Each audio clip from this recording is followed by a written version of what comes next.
utang tadi berapa, dikalikan 20%, ketemu beban bunganya. Terus cari utang jangka panjangnya berapa, ya tinggal 1 juta dikurangi selisih dari beban bunga, itu ketemu utang jangka panjang. Cara mencatatnya, ya beban bunga pada utang jangka panjang pada kas.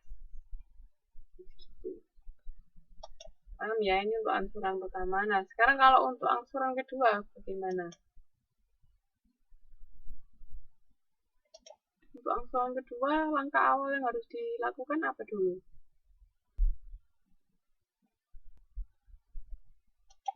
Langkah awal untuk angsuran tahun kedua,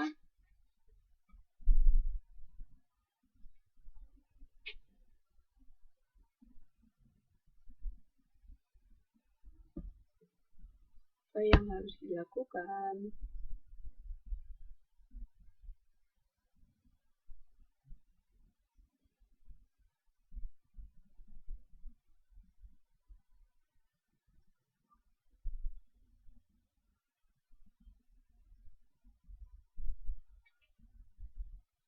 Perhitungannya sama, cuman kan jumlahnya beda, Mbak.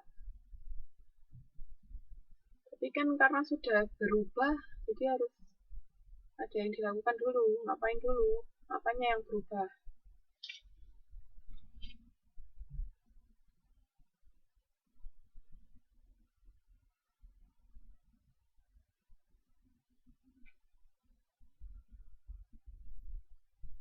Bunga ditambah pokok pinjaman.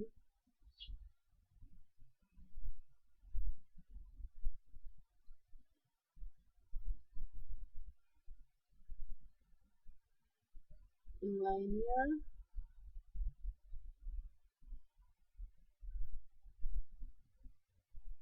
beban bunganya setiap apa namanya, tahun sama enggak tahu?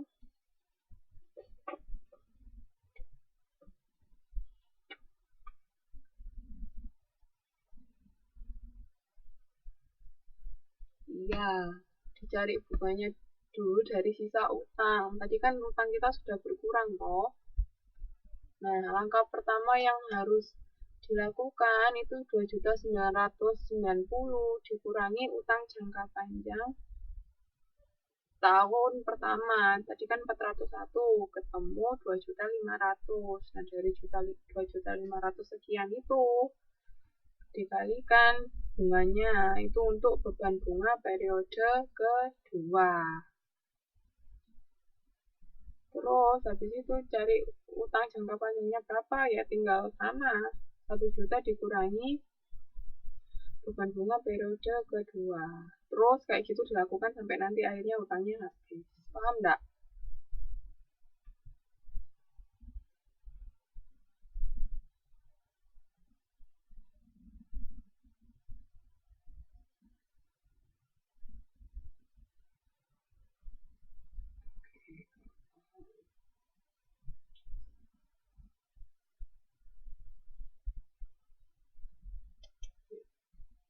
Jadi sampai nanti habis ya utangnya, cara menghitungnya.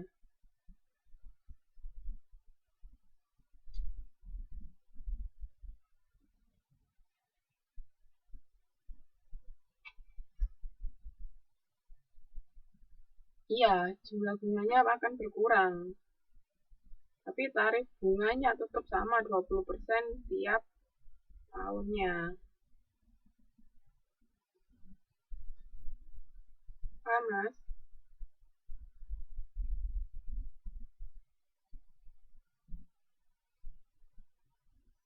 Halo?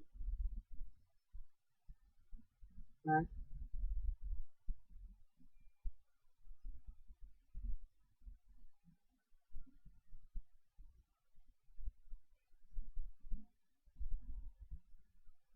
Oke.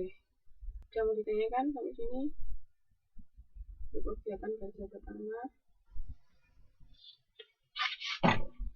Ini yang agak sedikit ruwet di kegiatan belajar kedua, sedikit, tak banyak-banyak.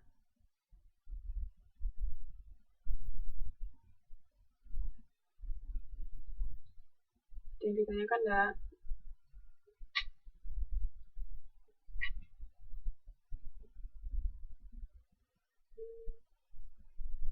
enggak. Yang lain enggak ada juga.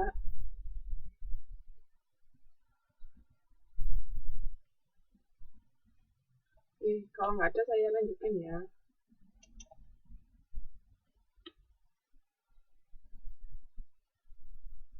Nah, sekarang di sini kita bahas jenis utang jangka panjang. Ada yang namanya wesel. Hanya dapat digunakan untuk meminjam uang dari satu sumber saja, seperti perusahaan asuransi, bank, dalam lembaga keuangan lain. Ayo, masih ingat nggak bedanya wesel tagih sama wesel bayar? Sudah pernah kita bahas kan? Apa bedanya wesel tagih sama wesel bayar?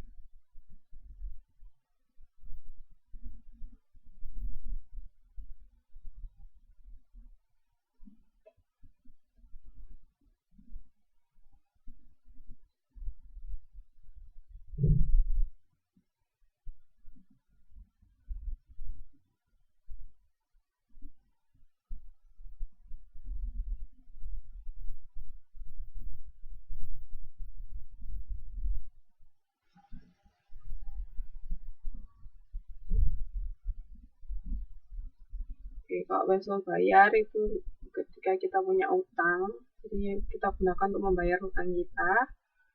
Sedangkan kalau wesel tagih itu untuk kita menagih piutang kita. Itu bedanya ya. Terus di sini ada yang namanya obligasi. Obligasi biasanya dijual kepada para penjamin yang kemudian menjualnya kembali kepada para penanam modal. Ini biasanya sebetulnya surat utang tuh, obligasi itu. Terus kontrak antara perusahaan dengan para pemegang obligasi disebut bond indenture obligasi. Nah, ini bedanya antara obligasi sama modal saham. Kalau pemegang obligasi itu disebut kreditur, tapi kalau pemegang saham disebut pemilik. Terus utang obligasi merupakan utang jangka panjang. Terus saham adalah modal sendiri.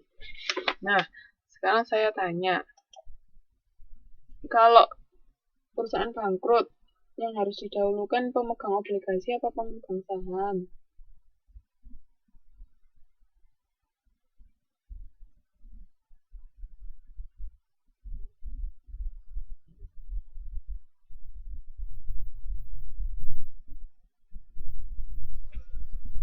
Ya, pemegang obligasi.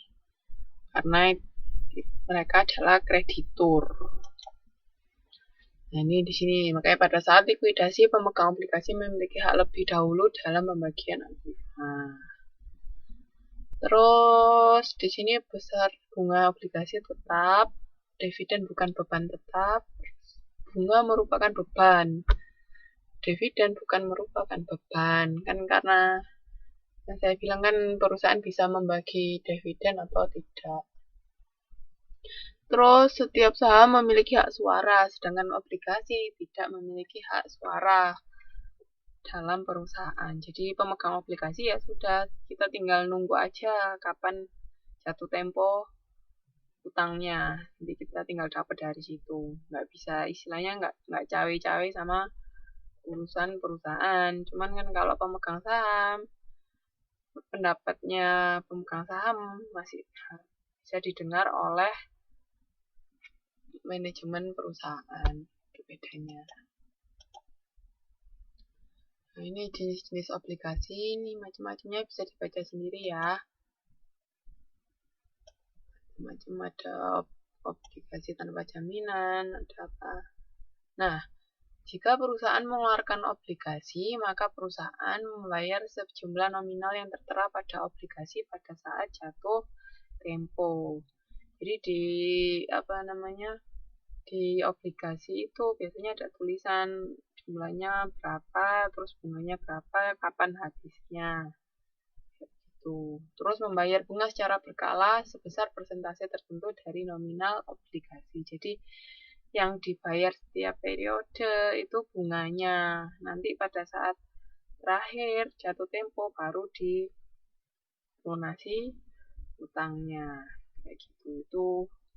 Itu sistemnya obligasi. Jadi kita nggak membayar utang pokoknya setiap periode.